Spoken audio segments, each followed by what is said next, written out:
ಹೆಸರುಗಳು ಹೀಗಿವೆ. ಮೊದಲಿಗೆ ಮತಿಮಾನ್, ಶ್ರುತಿಮಾನ್, ಕೇತುಮಾನ್, ಗತಿಮಾನ್ ಹಾಗೂ ಧೃತಿಮಾನ್.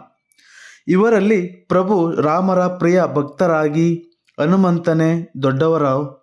ಇವರು ಭಗವಾನ್ ಶ್ರೀರಾಮರ ಪ್ರಿಯ ಭಕ್ತರಾಗಿ ಬ್ರಹ್ಮಚರ್ಯವನ್ನು ಪಾಲಿಸಿಕೊಂಡು ರಾಮಾಯಣ ಮತ್ತು ಮಹಾಭಾರತದಲ್ಲಿ ಪ್ರಭು ಹನುಮಂತರ ಕಾರ್ಯಗಳು ಮತ್ತು ಅವರ ಸಿದ್ಧಿಗಳು ನಮ್ಮೆಲ್ಲರಿಗೂ ತಿಳಿದೇ ಇದೆ.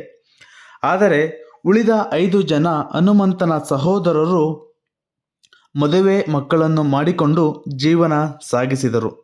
ಅಷ್ಟೇ ಅಲ್ಲ, ರಾಜ ಕೇಸರಿಯ ವಂಶ ಕೆಲವು ಯುಗಗಳವರೆಗೂ ಮುಂದುವರಿಯುತ್ತದೆ. ಈ ವಿಷಯವನ್ನು ರಾಮಾಯಣ ಮಹಾಭಾರತ ಕಾವ್ಯಗಳಲ್ಲಿ ಎಲ್ಲಿಯೂ ಸಹ ಉಲ್ಲೇಖಿಸಿಲ್ಲ ಗೆಳೆಯರೆ. ಆದರೆ ಈ ವಿಷಯದ ಬಗ್ಗೆ ನಮ್ಮ ಬ್ರಹ್ಮಾಂಡ ಪುರಾಣದಲ್ಲಿ ಉಲ್ಲೇಖಿಸಲಾಗಿದೆ. ಅದುವೇ 223 ಹಾಗೂ